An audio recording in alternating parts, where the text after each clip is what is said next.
એ ગાયને લેવા માટે આવ્યો. ખાલી એકલા જમદગ્નિ ઋષિ છે અને સામે રાજાનું સૈન્ય છે, છતાંય આ ઋષિ કહે છે કે તમારો ધર્મ લાગે જો આજે હું મારા ફળિયામાંથી ગાયને જોવા દઉં. આને ધર્મની રક્ષા કરી કહેવાય. આપણે કહીએ ધર્મો રક્ષતિ રક્ષિત, આપણે ધર્મની રક્ષા કરવી જોઈએ. આને સાચો ધર્મ કર્યો કહેવાય. એ ખાલી એકલા ઋષિ આશ્રમમાં હતા, લાખોનું સૈન્ય હતું, છતાં પણ એના આશ્રમમાંથી હું જીવતો છું, મારા શ્વાસ હાલે ત્યાં સુધી મારી ગાયને કઈ જવા ન દઉં. અને એ ભલે ને પોતાના રાજ્યમાં લઈ જવાની વાત કરતો હોય, અત્યારે પણ સમસ્યા આ જ છે. હું હિન્દુ છું, મારી ગૌ માતા છે, મારો શ્વાસ હાલતો હોય ત્યાં સુધી એક પણ ગૌ માતાને શું કોઈ જવા દે કતલખાનાની અંદર?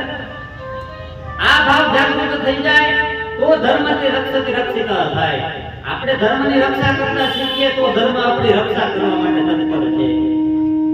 આ ભાવ આપણે જાગૃત કરવો જોઈએ. જો આપણે ધર્મનું પાલન કરવું હોય તો કહેવાનો ભાવ એ આ ગૌ માતાનો મહિમા છે.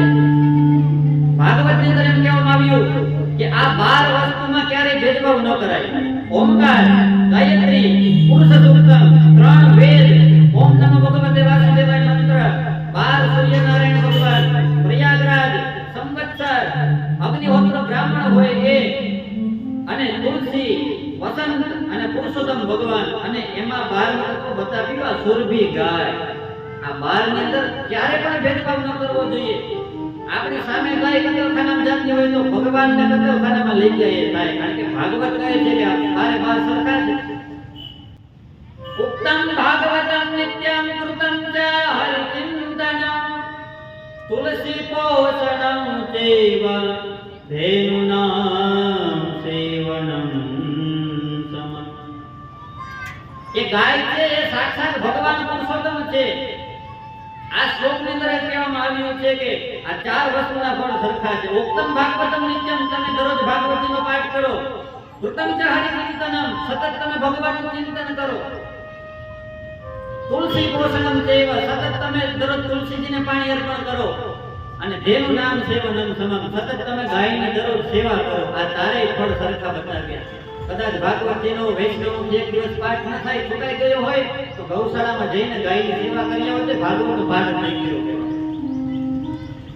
તુલસીજીનું પોષણ કરો, ગાયની સેવાનું ફળ મળે. ભગવાનનું સતત ચિંતન કરો, ગાયની સેવાનું ફળ. આ બધા ફળ સરખા બતાવ્યા છે. તમે જોવો તો ખરા ગૌ મહિમા. આપણે ગાયો વિશે એટલું જાણતા ન હોય એવાનો ભાવ એમ થાય. આ જમદગ્નિ જાણે છે ગાયનો મહિમા, એટલા માટે તો પોતાના આશ્રમમાંથી આ કાર્તવીર્ય જુનકી સાથે લડવા લાગ્યા છે. અસ્ત્ર પણ નથી એમ કહેવામાં આવ્યું. સામેથી બધા શસ્ત્રથી લડે છે ને આ ઋષિ પોતાના મંત્રથી લડે છે. આ મંત્રની તાકાત છે. મંત્રથી એ અસુરની સેનાઓને ધ્વસ્ત કરવા લાગ્યા છે. જો તો ખરા પોતાની ગાયને બચાવવા માટે આ કર્યું છે. આપણે પણ ગૌ માતાને બચાવવા માટે કરવું જોઈએ.